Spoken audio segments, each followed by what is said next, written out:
Brilliant performance കേട്ടോ. കാരണം എനിക്ക് പറയാനുള്ളത്, ഇവിടെ ഈ സ്കിറ്റിലൊക്കെ പങ്കെടുക്കുമ്പോൾ പലർക്കും ഒരു ധാരണയുണ്ട് അവർക്ക് അഭിനയിക്കാൻ മാത്രമേ അറിയാവൂ. ഇവരെ സംബന്ധിച്ചിടത്തോളം ഇവർക്ക് പാട്ട് പാടാൻ കഴിയും, ഇവർക്ക് നൃത്തം ചെയ്യാൻ കഴിയും. അങ്ങനെ മൾട്ടി ഫാസറ്റഡ് ടാലൻസ് ആണ്, ബഹുമുഖ പ്രതിഭകളാണ്. മായയുടെ പ്രോഗ്രാംസ് ഒക്കെ ഇപ്പോൾ വൈറലായിട്ടുണ്ട്. മായ ഇപ്പോൾ എല്ലാവർക്കും, എല്ലാ വീടുകളിലും മായ ഒരു സ്വന്തം അംഗത്തെ പോലെ കണക്കാക്കുന്നു. അത്ര നല്ല രീതിയിലാണ് മായ മുന്നേറുന്നത്. അഭിനന്ദനങ്ങൾ. സുമിയെ സംബന്ധിച്ചിടത്തോളം നമുക്ക് പറയാൻ കഴിയുന്നത് ഐറ്റം വേറെ super star, that is Sumi. അപ്പോൾ സുമി ബ്രില്യൻ പെർഫോമൻസ്. ഇവരിൽ നിങ്ങളെല്ലാം സിങ്ക്രണൈസ് ചെയ്തിട്ടുള്ള മൂവ്മെന്റ്സ്, പിന്നെ പാട്ടിന്റെ താളത്തിനൊത്ത് ചുവടുകൾ വെച്ചതിന് പ്രത്യേക അഭിനന്ദനങ്ങൾ. സൂര്യശ്രീ ഐറ്റം വേറെയിലൂടെയാണ് പ്രേക്ഷക മനസ്സുകളിൽ എത്തുന്നത്, അല്ലേ സൂര്യശ്രീ? അപ്പോൾ ഇപ്പോൾ പ്രേക്ഷക മനസ്സിൽ പതിഞ്ഞു കഴിഞ്ഞു. അഭിനേത്രി എന്ന നിലയിൽ, സ്കിറ്റിൻ്റെ സജീവ സാന്നിധ്യം എന്ന നിലയിൽ എല്ലാവർക്കും അറിയാം. ഇപ്പോൾ മനോഹരമായ നൃത്ത ചുവടുകളിലൂടെ നൃത്തം ചെയ്യാൻ കഴിയുമെന്ന് പ്രീവിയസ്ലി തെളിയിച്ചിട്ടുണ്ട്. ഇന്ന് ഒരിക്കൽ കൂടി അരക്കിട്ടുറപ്പിച്ചിരിക്കുകയാണ്. ദീപ്തി ബേസിക്കലി ഒരു ഡാൻസർ ആണ്. അപ്പോൾ ദീപ്തിക്ക് എക്സ്ട്രാ കൈയടി കൊടുത്തേക്കും, അതായിരിക്കും നല്ലത്. ദീപ്തി കയ്യടി അർഹിക്കുന്നു, അതിൽ കൂടുതൽ കയ്യടി അർഹിക്കുന്നു. കാരണം വെച്ചാൽ നേരത്തെ എസ്റ്റാബ്ലിഷ് ചെയ്തിട്ടുള്ള ഒരു ഡാൻസറാണ്.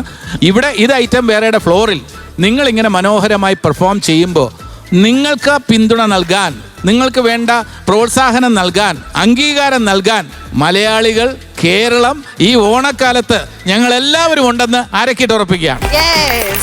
പിന്നെ ഞാൻ ഒരു കാര്യം പറയാം, നിങ്ങൾക്ക് വിഷമം തോന്നരുത്. ഇതേ അഭിപ്രായം തന്നെ ആയിരിക്കും നമ്മുടെ MLA മുകേഷിനുള്ളത്. അത് സാധാരണഗതിയിൽ അവിടെ എന്തെങ്കിലും പ്രതിപക്ഷം പ്രസംഗിക്കുമ്പോൾ മുകേഷ് എതിർത്ത് സംസാരിക്കും. പക്ഷെ ഇവിടെ ഞാനിപ്പോൾ പ്രതിപക്ഷമല്ല ഭരണപക്ഷമല്ല, ഇപ്പം രാഷ്ട്രീയമില്ല. എന്നെ സപ്പോർട്ട് ചെയ്ത് സംസാരിക്കാൻ മുകേഷിനെ ഞാൻ ക്ഷണിക്കുന്നു എന്ന് ഞാൻ പറയില്ല. മുകേഷ് ഇഷ്ടമുള്ള അഭിപ്രായം പറയട്ടെ. കാരണം ജനാധിപത്യമാണല്ലോ മണിക്കുട്ട, നസീർ അല്ലേ? അപ്പോൾ ഇവിടെ ഞാൻ പറയുന്ന അഭിപ്രായത്തിന് താളം അതേ രീതിയിൽ അങ്ങനെ താളം തുള്ളണമെന്നില്ല. മുകേഷിന് അഭിപ്രായം പറയാം. മുകേഷിന് ഈ നൃത്തത്തെക്കുറിച്ച് എന്തെങ്കിലും അഭിപ്രായം പറയാനുണ്ടെങ്കിൽ ഞാൻ സിനിമ അഭിനയം നിർത്താം. ഒരു ഗ്യാപ്പ് കൊടുത്താൽ ചിലപ്പോൾ പറഞ്ഞേനെ.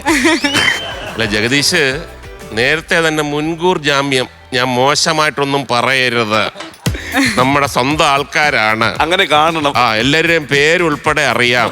അപ്പൊ അതുകൊണ്ട് തന്നെ ഞാൻ പറഞ്ഞതുപോലെ തന്നെ എനിക്ക് വ്യത്യസ്തമായ കാര്യങ്ങൾ പറയാനുണ്ട്.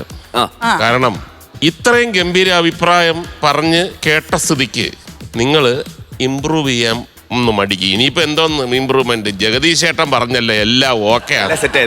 ഇനിയും ഒരുപാട് ഇംപ്രൂവ് ചെയ്യാനുണ്ട്. ഇപ്പോൾ ഗംഭീരമാണ്, എന്നാൽ ഇത് പോരാ. ഓരോ ദിവസവും കല എന്ന് പറയുന്നത് മരിക്കുന്നത് വരെ പഠിച്ചുകൊണ്ടിരിക്കുന്ന ഏക സംഭവമാണ് കല.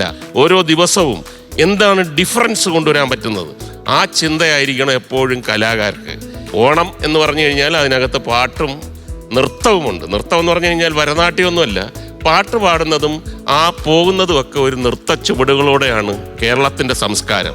പണ്ട് ഈ ഹാർവസ്റ്റ് എന്ന് പറയുന്നത് കൊയ്ത്ത് കാലവുമായിട്ട് ബന്ധപ്പെട്ടാണ് ഓണമൊക്കെ ഉള്ളത്. അപ്പോൾ അത് എന്ന് പറയുമ്പോൾ കൊയ്യുന്നതും കറ്റ മെതിക്കുന്നതും പിന്നെ നെല്ല് വാറ്റുന്നതും എല്ലാം തന്നെ ഒരു ചുവടാണ്, ഒരു താളമാണ്. അപ്പോൾ ഈ ഓണത്തിന് തീർച്ചയായിട്ടും ആ താളം ജനങ്ങൾ ഏറ്റെടുക്കും. നമ്മൾ അൾട്ടിമേറ്റ്ലി ഓണം സന്തോഷപരമായിട്ട് ഉള്ള ഒരു സമീപനമായിരിക്കും. ഓക്കെ, ഞാൻ ആഗ്രഹിച്ചത് നടന്നു ജീവ. എന്റെ അതേ അഭിപ്രായം മുകേഷ് പറയാൻ പാടില്ല എന്ന് എനിക്ക് നിർബന്ധം ഉണ്ടായിരുന്നു. ഞാൻ പറയിച്ചു. കാരണം പെർഫെക്ഷൻ എന്ന് പറയുന്നത് ഒരിക്കലും അവസാനിക്കാത്ത ഒരു കാര്യമാണ്. പെർഫെക്ഷൻ ഇനിയും പെർഫെക്റ്റ് ആവാം. മുകേഷ് പറഞ്ഞതിൽ കാര്യമുണ്ട്. മണിക്കൂട്ടന്റെ അഭിപ്രായം നോക്കറിയാം. തീർച്ചയായിട്ടും ഞാൻ എന്തോന്ന് പറയും. ഐറ്റം വേറെ നമ്മൾ ഒരു കുടുംബമാണ്. തീർച്ചയായിട്ടും. അപ്പൊ നമ്മൾ ഒരു കുടുംബം ഒന്നിച്ച് നിന്ന് മുകേഷ് ചേട്ടനെയും ജഗദീഷ് ചേട്ടനെയും ഞെട്ടിച്ചു അല്ലേ? അല്ല, നമ്മളിവിടെ ഡെയിലി ഞെട്ടിക്കൊണ്ടിരിക്കുന്നതാണ്. ഞാൻ നിങ്ങൾ വന്നപ്പോൾ ഞാൻ ചേട്ടൻ ചോദിച്ചായിരുന്നു മുകേഷ് ചേട്ടൻ. അപ്പോൾ ഞാൻ പറഞ്ഞു മുകേഷ് ചേട്ടൻ ഒരു സർപ്രൈസ് ഉണ്ട്, കാരണം ഇതിലൊരു പാട്ട് മുകേഷ് ചേട്ടൻ ഡാൻസ് ചെയ്തതാണ്. അപ്പോൾ മുകേഷ് ചേട്ടൻ്റെ ഫ്രണ്ടിൽ തന്നെ നിങ്ങൾ പെർഫോം ചെയ്തപ്പോൾ ഞാൻ വിചാരിച്ചു ചേട്ടൻ എങ്ങാനും പക്ഷെ ചേട്ടൻ അതിനെയും കാട്ടിയിരുന്ന് രസിക്കുന്ന കണ്ടപ്പോൾ നമ്മൾ സന്തോഷമായി. ഞാൻ പറഞ്ഞു ഇതൊന്നും അല്ല, ഇതൊക്കെ വെറും തുടക്കം മാത്രമാണ്. സാമ്പിൾ. ഒരു കാര്യം പറയാനുണ്ട് ജീവ.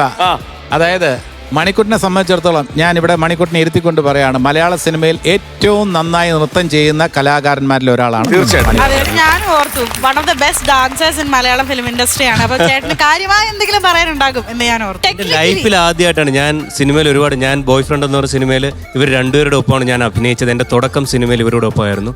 എനിക്ക് എന്തെങ്കിലും ആഗ്രഹമുണ്ട്, ആരെങ്കിലും എൻ്റെ ഡാൻസിനെ പറ്റി എന്തെങ്കിലും ഒന്ന് പറയണമെന്ന്. എൻ്റെ ലൈഫിൽ ആദ്യം കിട്ടിയ അച്ചീവ്മെൻ്റ് ആണ് അത്, എൻ്റെ കോളേജിലെ എൻ്റെ ഗുരുനാഥനിൽ നിന്ന്. തീർച്ചയായും. പിന്നെ വേറൊരു കാര്യം കൂടെ പറഞ്ഞോട്ടെ, വിനയമുള്ള ചെറുപ്പക്കാരൻ. ഈ ഡാൻസ് ഒക്കെ പഠിക്കുന്നത് നമ്മുടെ സ്റ്റേജ് ഷോസിലൊക്കെ മണിക്കുട്ടൻ വളരെ പെട്ടെന്ന് സ്റ്റെപ്സ് പഠിക്കും. ഞാൻ കണ്ടിട്ടുണ്ട്, ഞാൻ നേരിട്ട് സാക്ഷിയാണ്. അത് നല്ല ഗ്രേസോടുകൂടി. പിന്നെ ഞാൻ എൻ്റെ വിദ്യാർത്ഥി എന്ന് മണിക്കുട്ടൻ പറയുമ്പം എനിക്കും അഭിമാനമുണ്ട്. മണിക്കുട്ടൻ ആ ഒരു വിനയത്തോടെ ഡാൻസ് ആയിരുന്നോ പഠിപ്പിച്ചത്? എങ്കിൽ ഈ ലെവലെത്തില്ല. നമ്മളൊരു ഡാൻസിന്റെ കാര്യം പറയുന്നതിന്റെ ഇടയ്ക്ക് എന്റെ ഗുരുനാഥൻ എന്ന് പറഞ്ഞ ഞാൻ നീ അതും ഉണ്ടായിരുന്നു. ഇല്ല.